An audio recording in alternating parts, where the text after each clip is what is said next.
Hello, and thank you for joining me today. During this session, I will give a high-level overview of the Life Insurance Capital Adequacy Test, which is also known as the LICAT. Information included in this session is based on the final LICAT guideline that was published on OSFI's website in November 2017. It comprises summary information and does not include all guideline considerations. Therefore, it should not be relied upon as official guidance.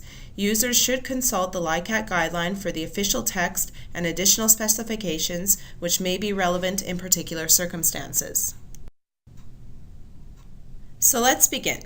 This session will cover Chapter 1 of the LICAT guideline, the Overview and General Requirements chapter. Effective January 1st, 2018, the LICAT will begin to apply to all federally regulated life insurers. Now this includes all Canadian branches of foreign life insurers, fraternal benefit societies, life insurance holding companies, and also non-operating life insurance companies. Now the LICAT measures the adequacy of capital held by an insurer in order to protect its policyholders and creditors. Much like the Minimum Continuing Capital and Surplus Requirements, or MCCSR guideline before it, OSFI does not rely on the LICAT in isolation. Really, it is just one of a number of tools that OSFI uses to assess the financial condition of an insurer. Now, given the multitude of factors that affect the financial condition of an insurer, LICAT ratios should not be used to rank or rate an insurer. Regulatory capital under the LICAT includes items that contribute to the financial strength of an insurer during times of stress and enhance policyholder and creditor protection during wind-up. Now, the LICAT guideline was developed using advanced and risk-based techniques and more current and granular data to measure credit, to measure market, and also to measure insurance risks. In particular, the LICAT has been calibrated so that a life insurer can withstand a 1 in 200 year stress event with enough assets to sell or run off the business after such an event. There are two key LICAT ratios, the total ratio and the core ratio. Now, the total ratio focuses on policyholder and creditor protection. It's determined by adding up available capital, surplus allowance, and eligible deposits, then taking this figure and dividing it by what is referred to as the base solvency buffer. And we'll explain more what these elements are in a few minutes' time. The second ratio, the core ratio, focuses on the financial strength of an insurer. It's determined by adding up Tier 1 capital, 70% of the surplus allowance, and 70% of eligible deposits, then taking this figure and dividing it by the base solvency buffer. Available capital is determined using consolidated figures. It comprises two categories of capital based on quality, Tier 1 and Tier 2 capital. It also involves certain deductions, limits, and restrictions. Now, a surplus allowance is included in the numerator of the LICAT ratio to reflect that insurers carry risk margins within their liabilities, which can be available to a certain extent to protect policyholders and creditors. Risk margins are also referred to as provisions for adverse deviations, or PFADs for short. Risk margins can reflect the degree of uncertainty of some best estimate assumptions used to determine insurance contract liabilities. Now, as the denominator of the ratio, the base solvency buffer, reflects the amount of capital that is required in excess of best estimate liabilities, a surplus allowance is included in the numerator of the LICAT ratio. Risk margins included in the LICAT ratios include PFADs on risk-free interest rate assumptions and also insurance risk assumptions associated with insurance contracts other than segregated funds. In all cases, the PFADs are calculated net of reinsurance. Now, all other risk margins and PFADs, such as those for economic assumptions other than risk-free rates, like credit spreads and foreign currencies, as well as all risk margins and PFADs associated with segregated fund contracts, are excluded from the surplus allowance. The final component of the LICAT ratio numerator is eligible deposits. Insurers may be able to include certain deposits associated with unregistered reinsurance. Now, unregistered reinsurance occurs when an insurer cedes risks to a reinsurer that is not regulated by OSFI. Deposits which may be eligible include deposits or other forms of security given by the reinsurer to the ceding company beyond the ceded liability and capital requirements on the business ceded. The amount of deposits which can be included in the numerator is subject to a cap.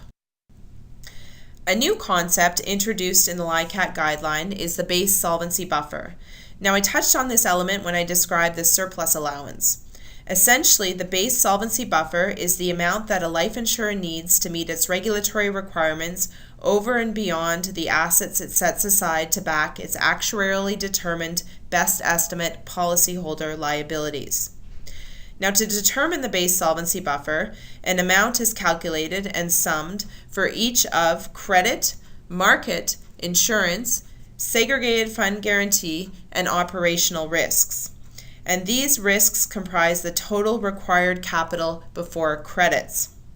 Now, under the LICAT framework, credits are provided for participating and adjustable products and also for diversification. And these credits reduce the amount of capital that is required. Now, LICAT only allows for diversification within insurance risk as well as between the sum of credit and market risks and insurance risk.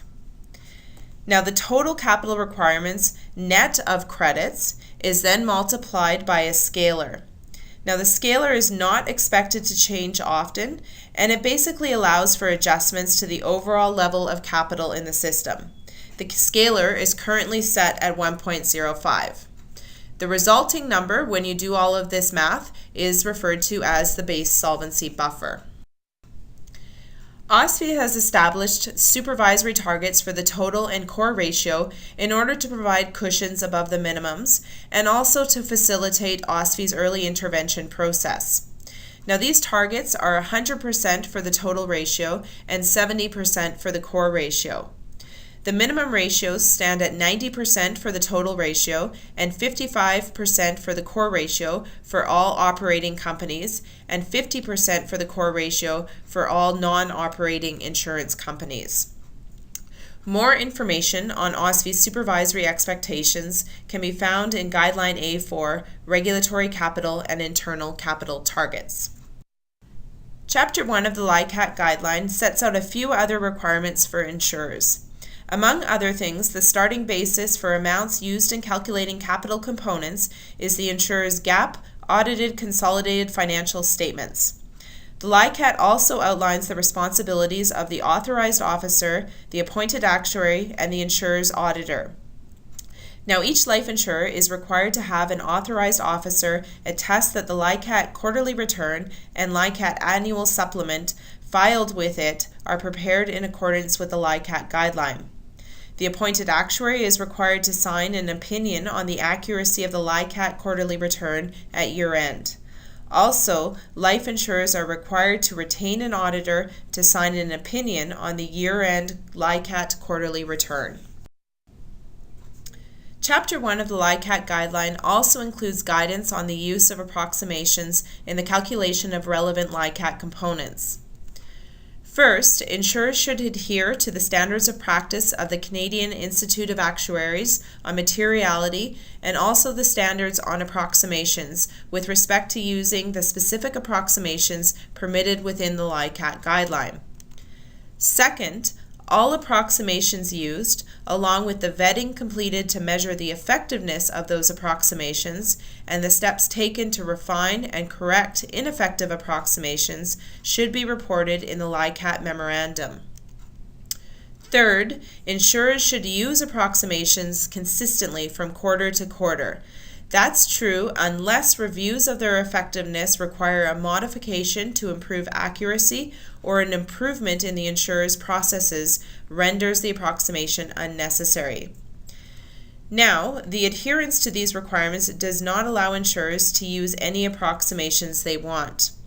Approximations of LICAT calculations are not permitted, for example, if most of the data or information is available and this data or information is used in the calculation of liabilities for financial statement purposes. Now, for approximations having a material impact on LICAT ratios, only those listed in the LICAT guideline are permitted. Of course, insurers are free to use other approximations not specified in the guideline, provided those approximations have an immaterial impact on LICAT ratios.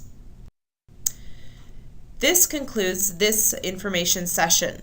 If you have questions about the material discussed or any other areas of the LICAT guideline, you are welcome to correspond with OSFI using the email address provided on this slide. Thank you.